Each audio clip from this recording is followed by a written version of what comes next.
"Ma'am, this seat isn't available. You'll need to move to the back." The words sliced through the polished silence of first class. The voice wasn't loud, but it carried enough force to turn heads, to make people lift their eyes from phones and champagne glasses. A uniformed flight attendant stood firm, blocking the narrow aisle with her body like a barrier, her smile rehearsed and cold. In her hand, Monica Harris held a boarding pass. Seat 1C, first class, paid in full. She had walked onto Sky Continental Flight 162 expecting comfort after weeks of negotiation, expecting a rare moment of stillness. Instead, she stood frozen, humiliated, as the attendant's voice wrapped around her like chains. And before Monica could respond, the escalation hit. The attendant shifted her stance, chin lifted, and spoke again, sharper this time, for the entire cabin to hear. "If you don't comply, I'll have to call security. We can't hold the flight for this." Passengers stirred. Some leaned forward in their wide leather seats. Others angled their phones upward, slyly recording. A murmur moved through the cabin like static. "What's happening? Who's she? Why won't she just sit down?" Monica raised the ticket higher, steady in her hand. Her dark blazer, her calm poise, her quiet confidence, all of it marked her as someone used to commanding a room. But here, in this narrow aisle lined with luxury, she was being treated as if she had stumbled into a world where she didn't belong. And then the twist. Without hesitation, a man in khakis and a blazer, white middle-aged, stepped from the side and slipped smoothly into 1C, the very seat Monica had paid for. No questions asked, no ticket shown. He smiled faintly as he adjusted himself, as though this transfer had been choreographed in advance. Whispers thickened. The humiliation burned. Her seat, her name on the ticket, and yet here she was, told to move to the back. What would you do if this was you?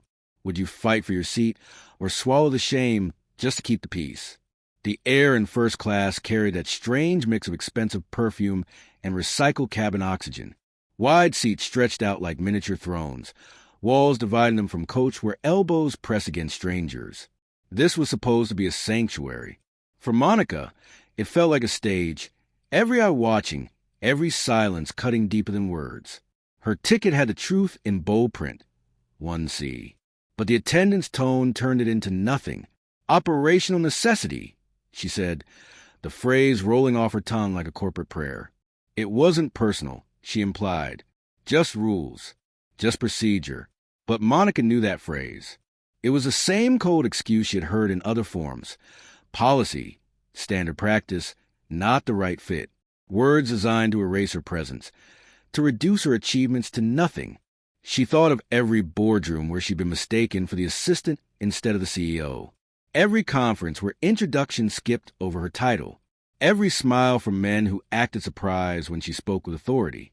And now, even here in the section of the plane she had rightfully paid for, the gatekeepers of discretion and order had decided she didn't belong. The man in her seat leaned back, crossing one leg over the other, smirk tugging at the edge of his mouth. To him, this was already over. She had been dismissed, replaced, erased. Passengers looked away quickly, but their discomfort filled the space louder than protest would have. Some tapped their phones, maybe capturing video, maybe texting friends. Others adjusted their headphones, pretending not to notice. Silence spread like complicity. And Monica? She didn't shout. She didn't argue. Her voice remained locked inside her chest, but her eyes held fire. To the world, it looked like defeat. To her, it was calculation. The humiliation was real. The anger was sharp. But behind it all was a steady current of control. Monica Harris was no stranger to being underestimated. What no one in that cabin knew, what even the man in her seat didn't know, was that Monica carried power they couldn't imagine. The kind of power that didn't shout. The kind of power that waited for the right moment to strike. The flight attendant turned slightly, hand twitching toward the call button, to summon a supervisor. "Last chance, ma'am," she said. "Step aside, or we'll remove you from plane." Monica didn't move. Her fingers tightened around the boarding pass. Her chest rose slowly as she pulled in one deep breath. Then, without a word, she stepped back against the wall of the cabin. To the watching passengers, it looked like surrender. But her silence wasn't weakness. It was warning. Because in that pause, in that stillness, Monica Harris was already setting events in motion. And by the time this flight touched the runway in Los Angeles, someone's career, someone's company, and someone's future would be destroyed. The only question left, whose? Monica didn't flinch.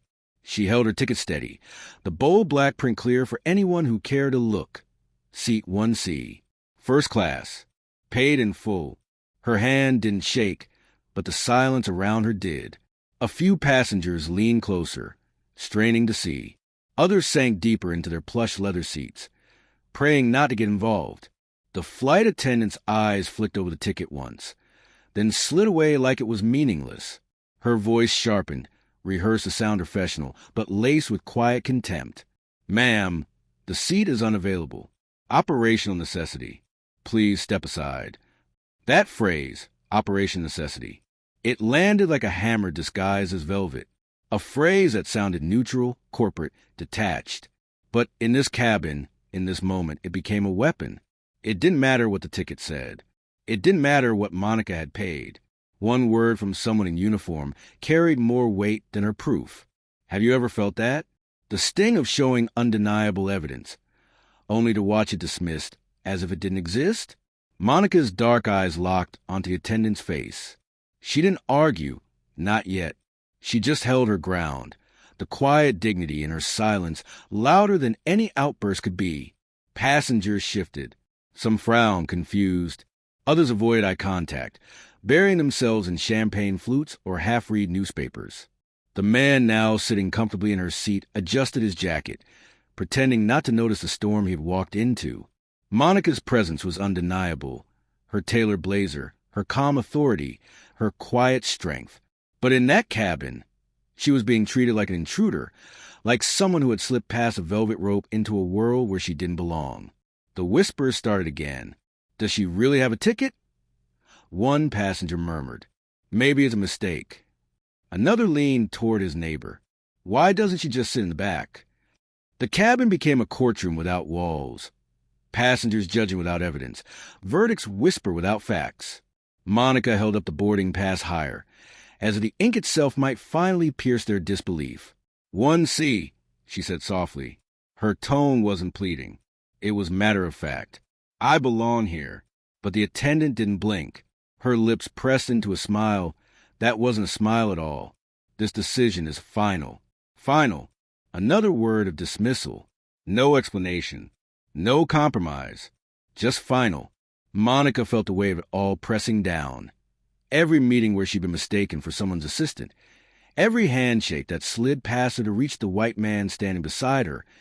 Every question about whether she was really in charge. And now this, her proof, ignored. Her dignity tested. To the cabin. It looked like a small dispute over a seat. But Monica knew the truth. This wasn't just about 1C. This was about something bigger, something systemic. And as the attendant turned her back, already moving on, Monica's silence shifted. No longer humiliation. Now calculation. Because this wasn't the end of the confrontation. It was only the opening move.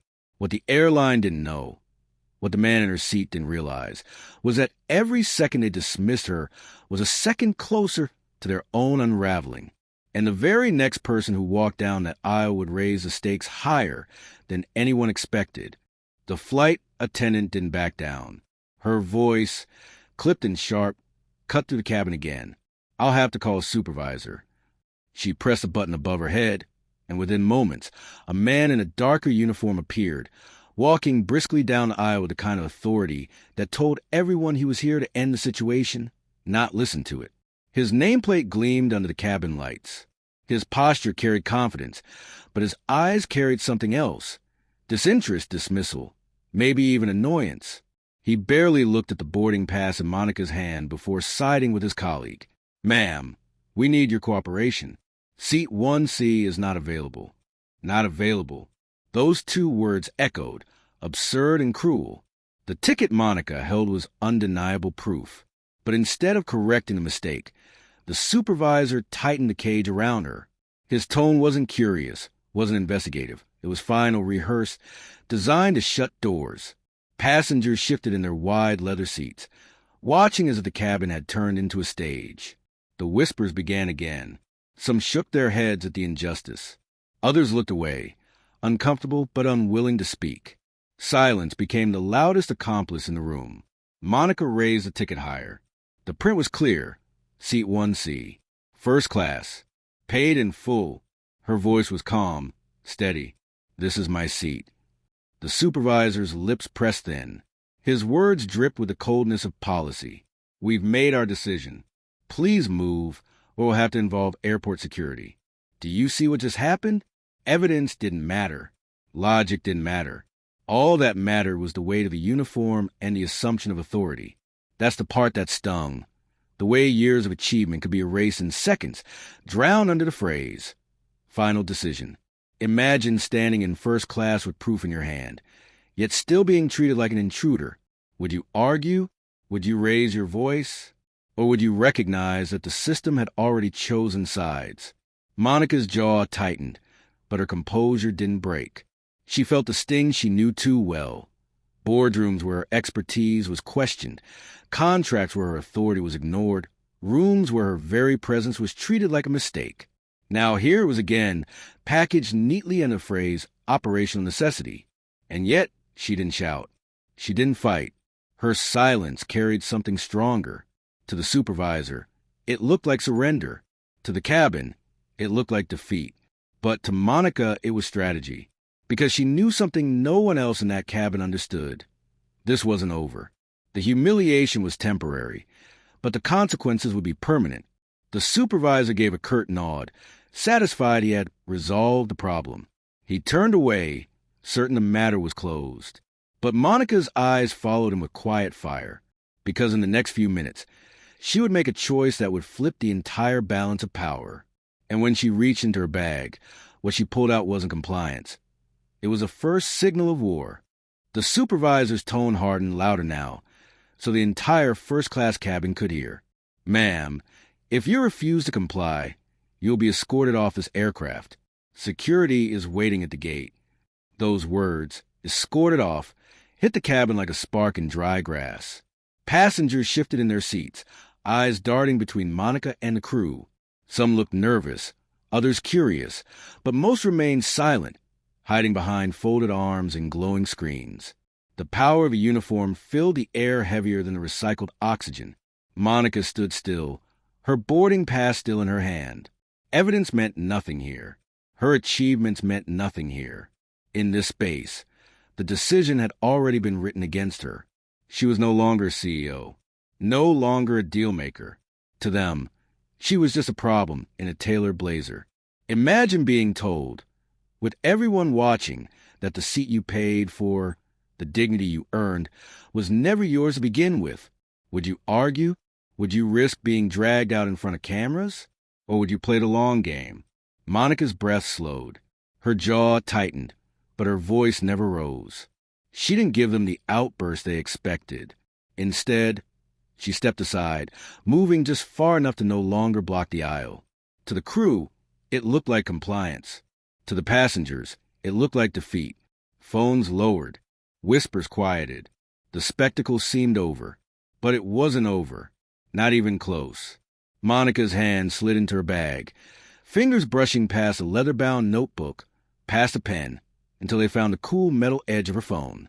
She pulled it out, her expression unreadable. Not anger, not fear, something sharper. A calm that carried the weight of strategy. From her seat against the bulkhead, she looked out over the cabin. The man in 1C leaned back, crossing his legs with smug ease, as if the humiliation had worked exactly as planned. The attendant whispered to the supervisor, both glancing back at her with the kind of relief predators feel when they think their prey is given up. They didn't see it. None of them did. The moment Monica's thumb unlocked her screen, the entire balance of power began to shift. What looked like surrender was a first step in a counterattack none of them were prepared for, because this wasn't a story of a woman humiliated into silence. This was a story of what happens when the wrong people mistake dignity for weakness. And when Monica typed a single, quiet message into her phone, the cabin had no idea to just cross into dangerous territory. But what that message triggered Well, that would change everything.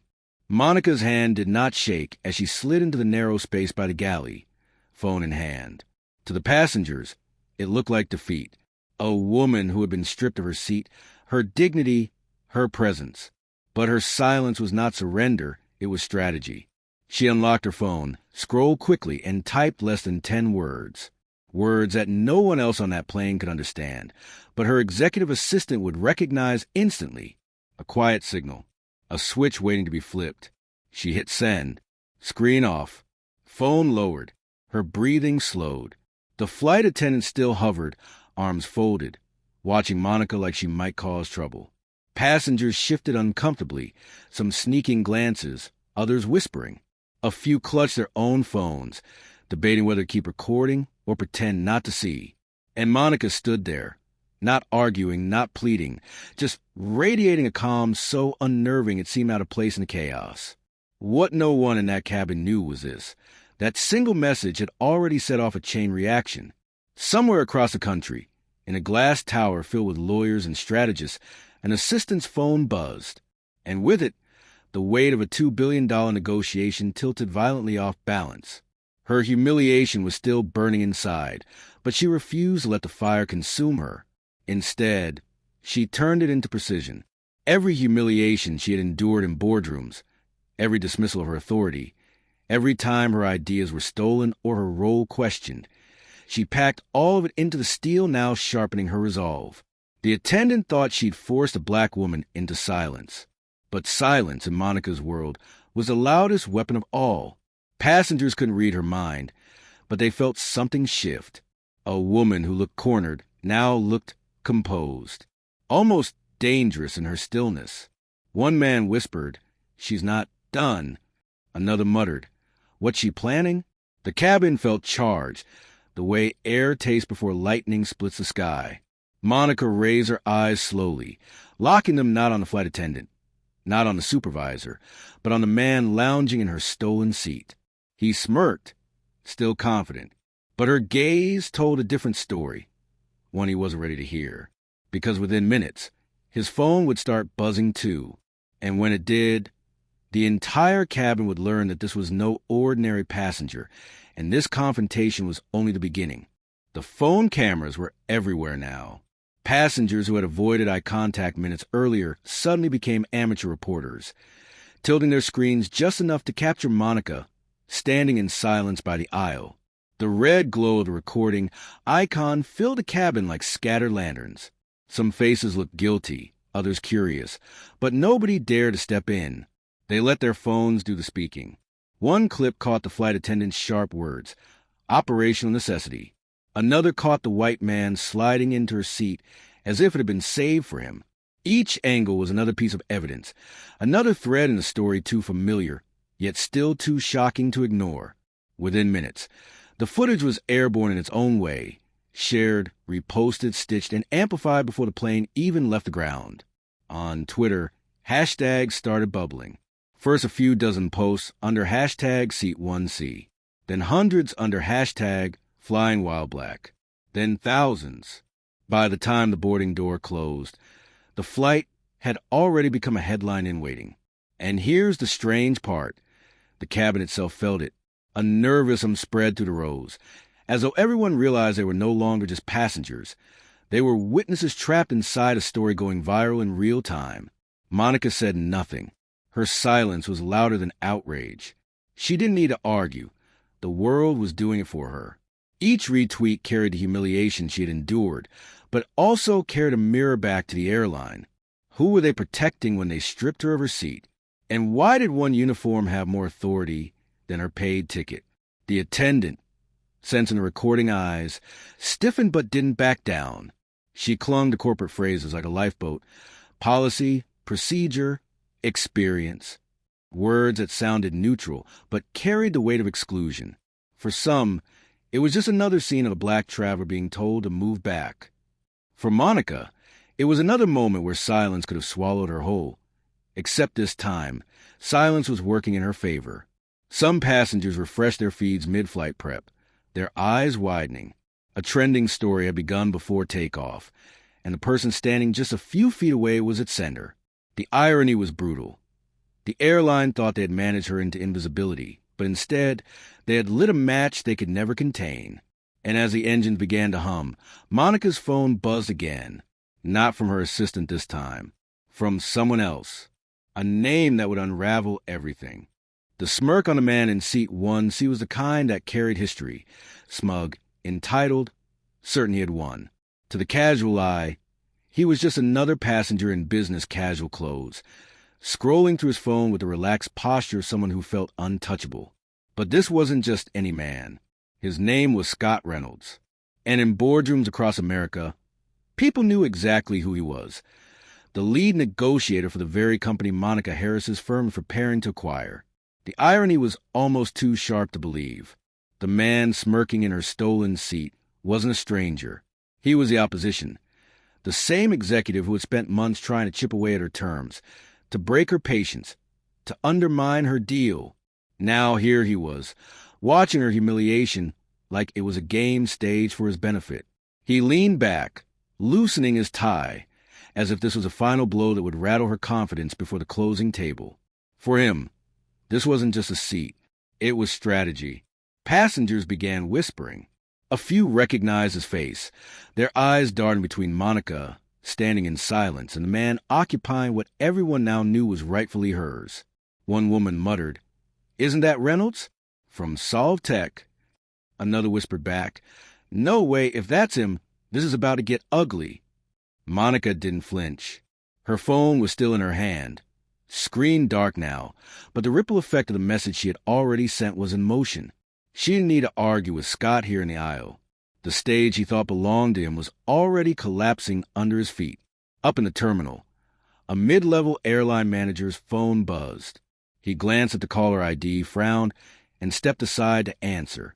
The voice on the other end was tense, urgent. "Do you know who that woman is on your flight?" The manager hesitated. "Passenger? First class 1C issue."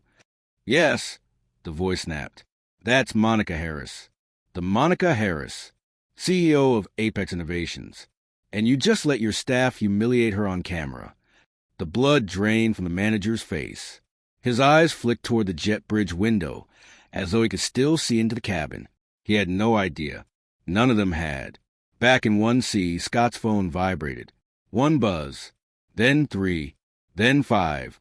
His smirk wavered, eyes narrowing as he read the frantic messages lighting up his screen. "Do not cross her. Do you understand who she is? Back down now."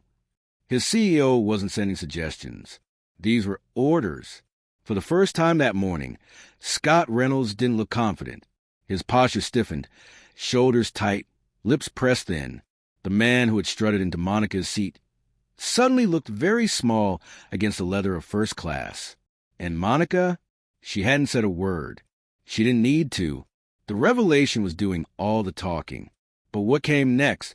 Well, it wouldn't just shake Scott. It would send the entire airline's leadership into panic mode before the plane even touched the runway. The first phone rang before the plane even began taxiing. A mid-level operations manager in the airline's glass headquarters looked down at his caller ID and felt his stomach twist. The words were short, clipped, and unmistakably urgent. "Do you realize what just happened on Flight 162? At first, he didn't. But the caller didn't waste time explaining. Passengers are posting. Hashtags are trending.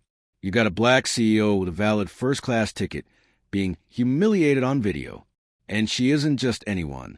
That's Monica Harris. Apex Innovations. The woman holding a $2 billion deal in her hands. Do you want this on the news cycle by noon?" Silence. Then the operations manager started typing furiously, shooting emails up the chain with the subject line everyone in corporate feared most. Escalation. Immediate discretion required. Inside the executive floor, screens lit up with the footage.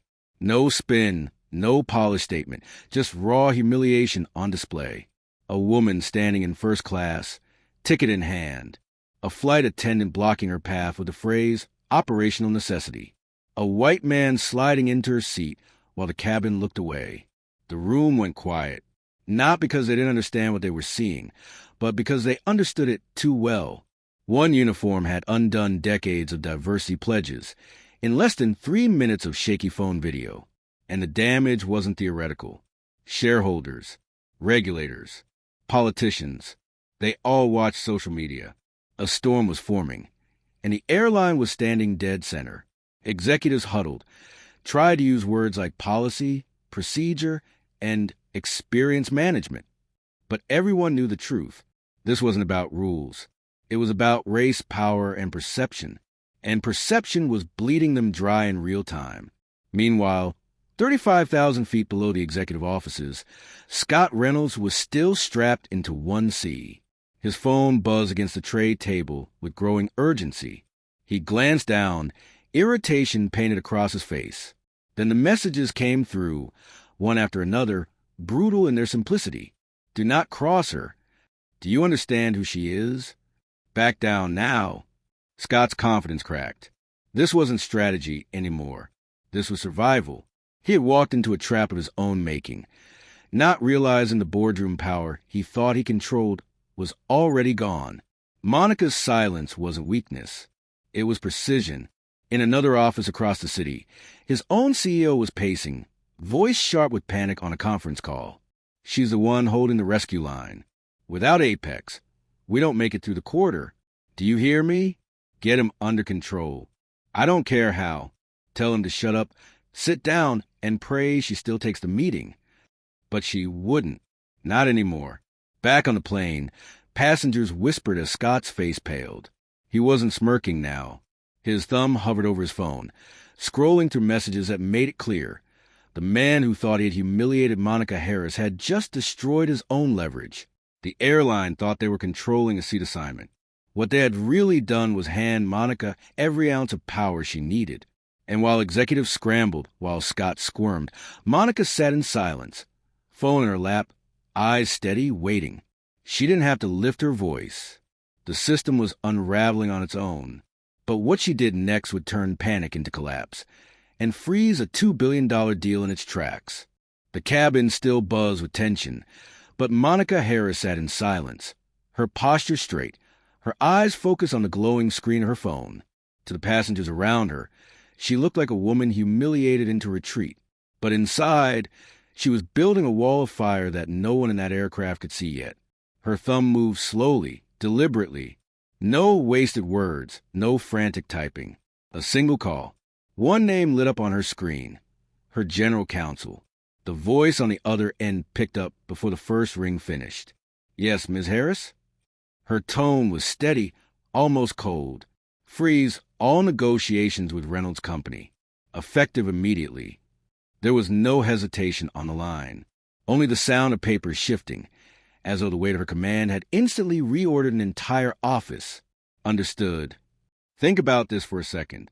A black woman had just been stripped of her seat in front of a cabin full of silent witnesses, treated like a trespasser despite having proof. And now, with one calm instruction, she had just pulled $2 billion out of circulation. $2 billion, gone in the span of a breath.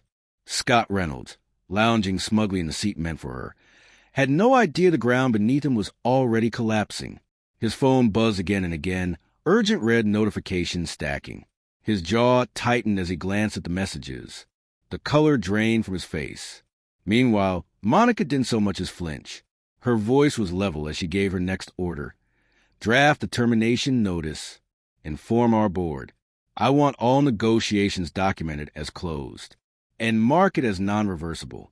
Passengers nearby couldn't hear her words, but they could see the change in her. The woman they thought had been broken by humiliation now looked untouchable. Dignity wrapped around her like armor.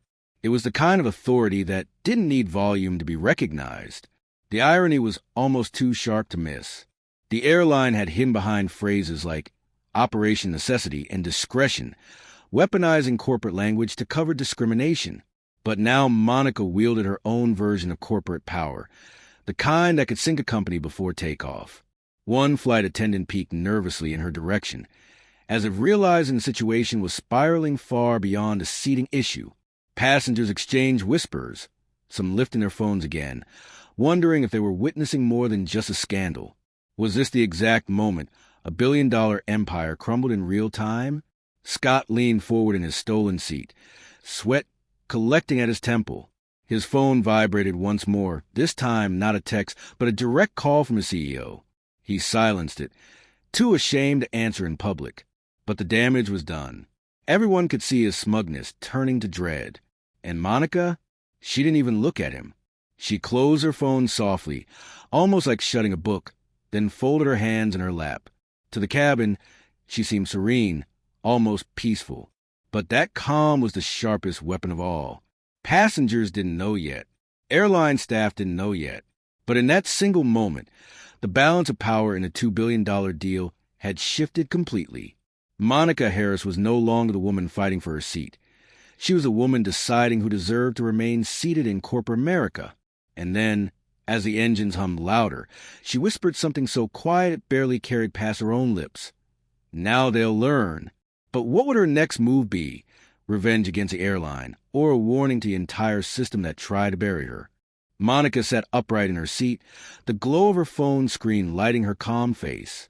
Her team was on the line, voices crisped through her earpiece. The cabin noise faded into the background as if the jet engines knew to stay silent. She didn't just talk about what happened to her seat. She framed it as a mirror of a larger sickness. "Listen carefully," she said, her voice low but sharp enough to cut through hesitation.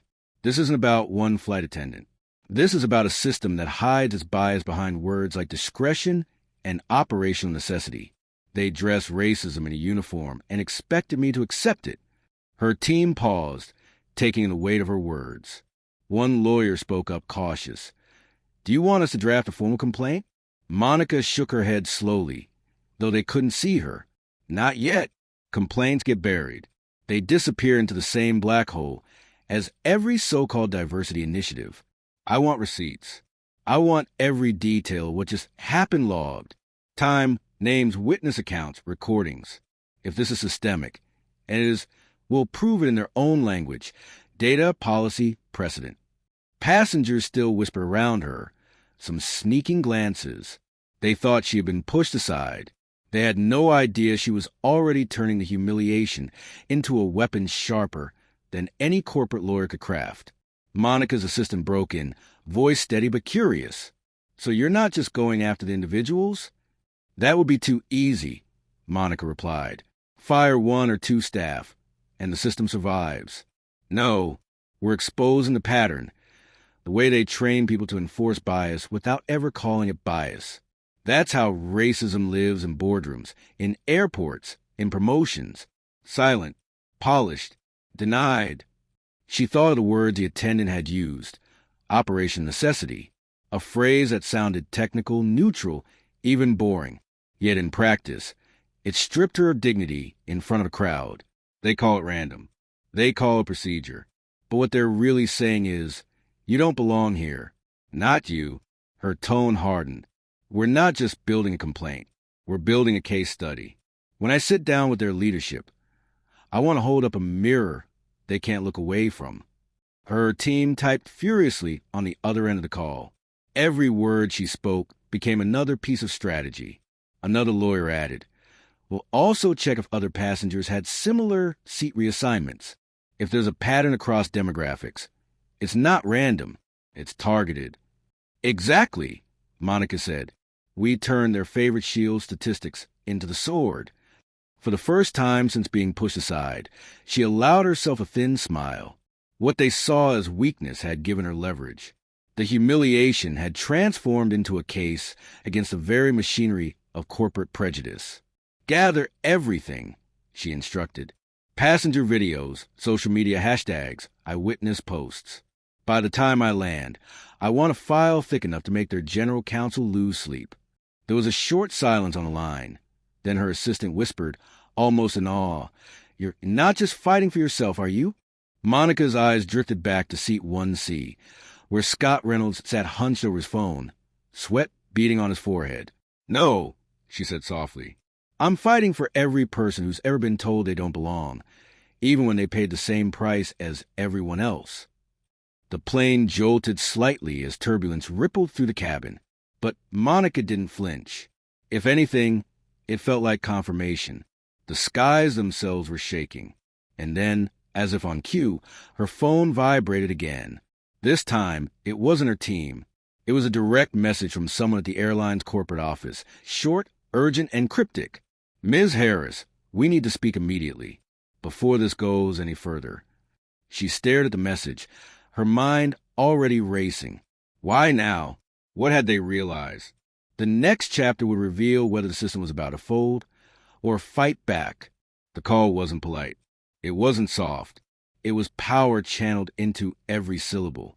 Monica Harris's voice cut through the line like steel wrapped in velvet. She wasn't asking. She wasn't negotiating. She was dictating terms. To be clear, she said slowly, this isn't about one rude employee. This is about the culture your airline rewards. But since cultures are built by people, we'll start with the obvious. Everyone involved in humiliating me, terminated, not suspended, not reassigned, terminated. The silence that followed was heavy. On the other end, an executive cleared his throat, trying to find words that wouldn't choke him. Ms. Harris, surely we can discuss. No, Monica cut in. We're not discussing. You had your chance to discuss when I held up my ticket, when I showed proof of seat 1C. Your staff didn't hesitate to dismiss me. Now I won't hesitate to dismiss them. Passengers nearby couldn't hear the exact words, but they could see her composure. The way her jaw was set, her back unbent, her expression unreadable to them. She looked like a woman quietly reclaiming her seat in history. And that's not all, she continued, her tone steady but rising like an approaching storm. Every employee in your company will complete comprehensive anti-bias training. Not the cheap, check-the-box slideshow you throw together for PR. I want it structured, audited, and enforced. If it costs millions, so be it, because the cost of ignoring it will be much higher. The executive shifted uncomfortably. She pressed on. Next, a public acknowledgement. Not a vague statement about customer inconvenience. A direct apology to me, by name, for racial discrimination.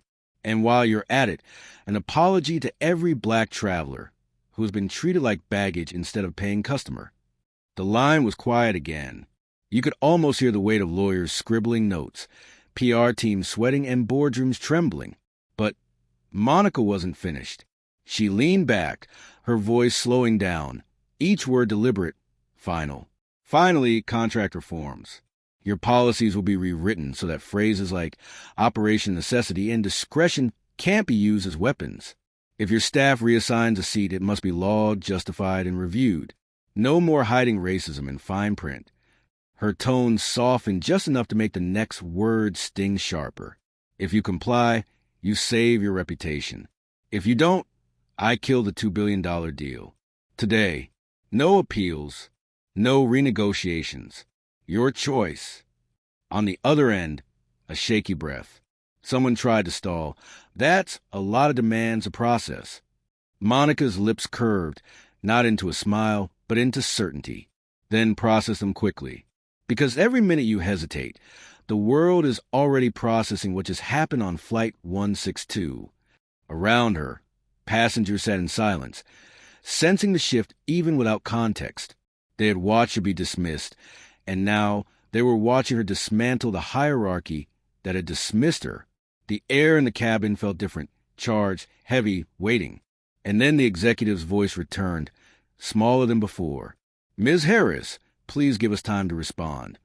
Her eyes didn't leave the man in seat 1C, still pale, still sweating, still pretending not to listen. You don't have time, she said quietly. Not anymore. The line went dead. And that's when a new vibration lit up her phone. One that didn't come from the airline or from her team. A number she didn't recognize. A message that made her eyes narrow. The silence inside the boardroom was the kind that could end careers. No one dared breathe too loudly, let alone push back against the storm Monica Harris had unleashed. Behind polished oak tables and glowing conference screens, Sky Continental's top executives sat pale and sweating. They had measured the risk, and the numbers weren't abstract anymore. $2 billion, gone in a heartbeat. Stockholders ready to riot. Hashtags boiling across every platform.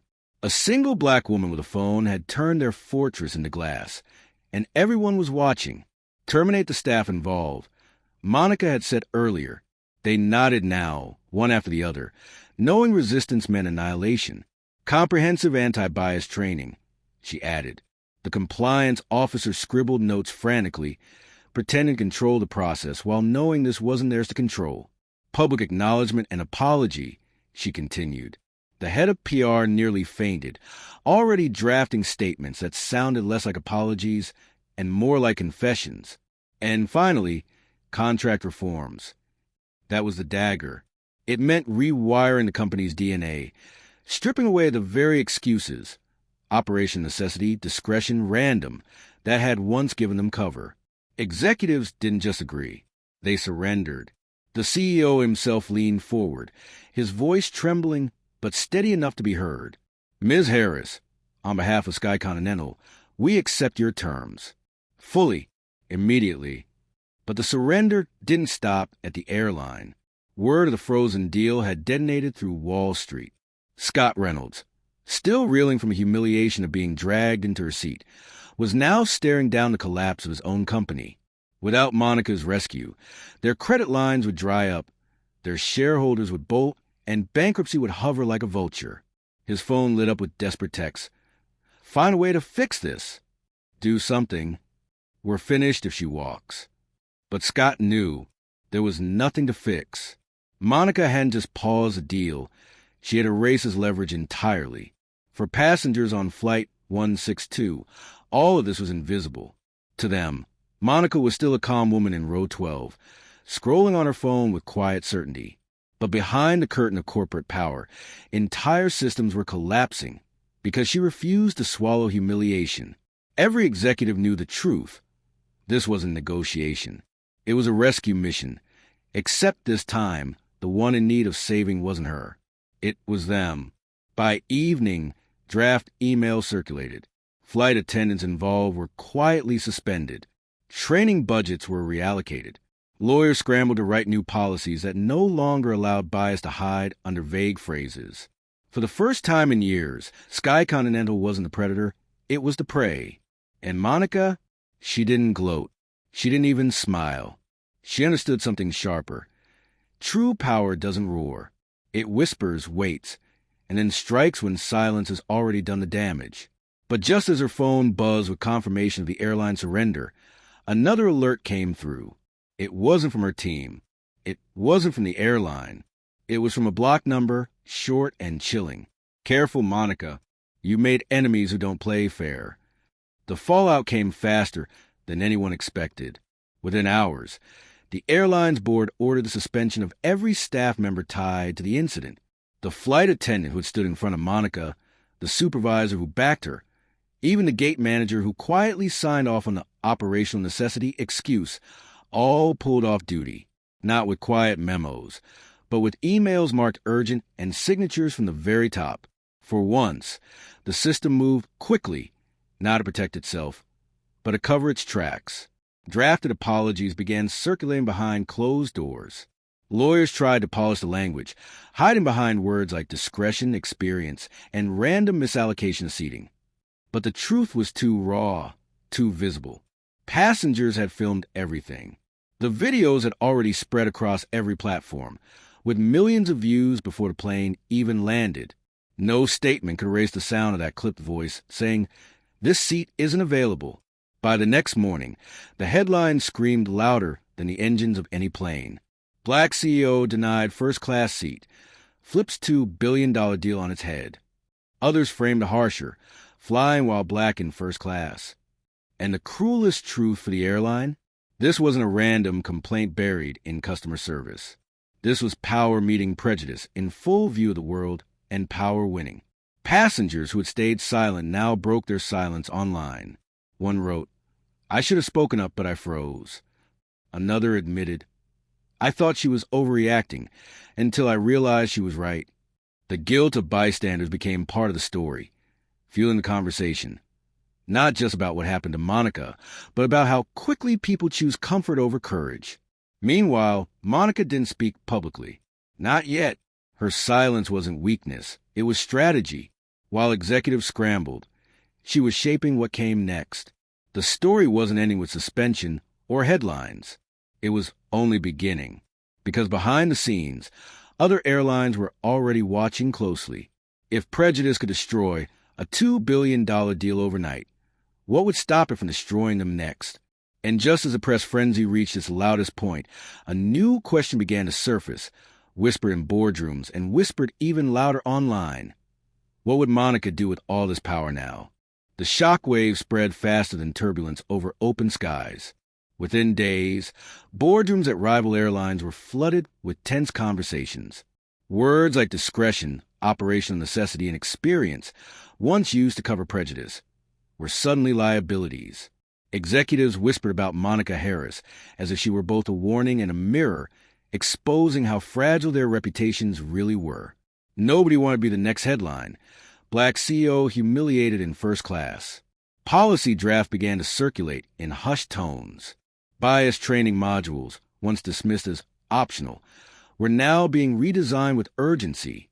Flight manuals were rewritten overnight, warning staff against random reallocations that could be seen as discriminatory. Ironically, the same system that once shielded prejudice now scrambled to protect itself from the fallout of exposure. And while corporations moved in shadows, passengers from Flight 162 stepped into the light. Videos of the confrontation drew millions of views, but it was a personal post that pierced deepest. A woman in row 3 wrote, "I stayed silent because I was scared of being kicked off the plane, but now I regret it every second." A man from row 5 admitted, "I saw her ticket. I knew she was right. I said nothing. Never again." Their guilt became public testimony, a reminder that silence is not neutral, it's complicity. Monica, without raising her voice, had forced a conversation that spanned industries and continents. Commentators on late-night shows debated whether the flight attendant was just doing her job or playing out a prejudiced dress and uniform. Hashtags shifted from anger to action. Hashtag never again silent, and hashtag policy not prejudice. And yet, beneath the applause and corporate panic, an unsettling question remained. Change on paper is easy. Culture in practice is harder. Would these airlines actually enforce their shiny new rules, or were they simply building a thicker curtain to hide the same stage play? The world was watching.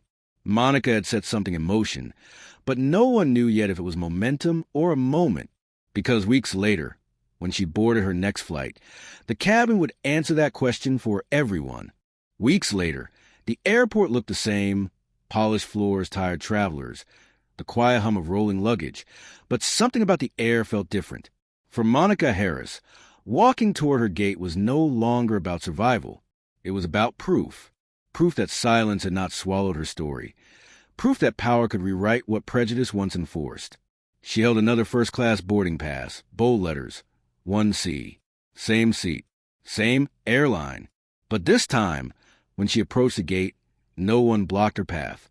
The attendant at the counter looked at the ticket, then looked at her, not with suspicion, not with that clipped tone of dismissal, but with measured respect.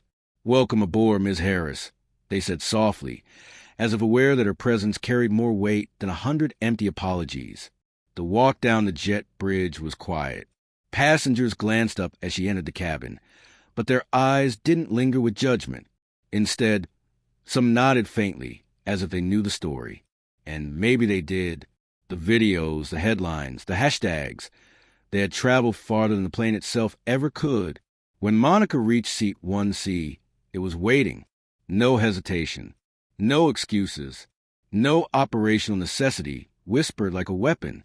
The leather shone under the cabin light, unclaimed and undeniable. She placed her bag overhead, sat down and fastened her belt. A small gesture, but one that carried the weight of everything she had endured. The flight attendant approached, but this time there was no smirk, no challenge. Instead, a glass of water appeared on her tray. "Is there anything else you need today, Ms. Harris?" The words were simple, yet they echoed louder than the engines outside, because service had always been part of the job, but respect, that had to be forced into existence. As the cabin filled, Monica noticed something new. A woman across the aisle pulled out her phone, typing quickly, then caught Monica's eye and gave a small nod of solidarity. A man a few rows back whispered to his seatmate, "That's her." That's the CO.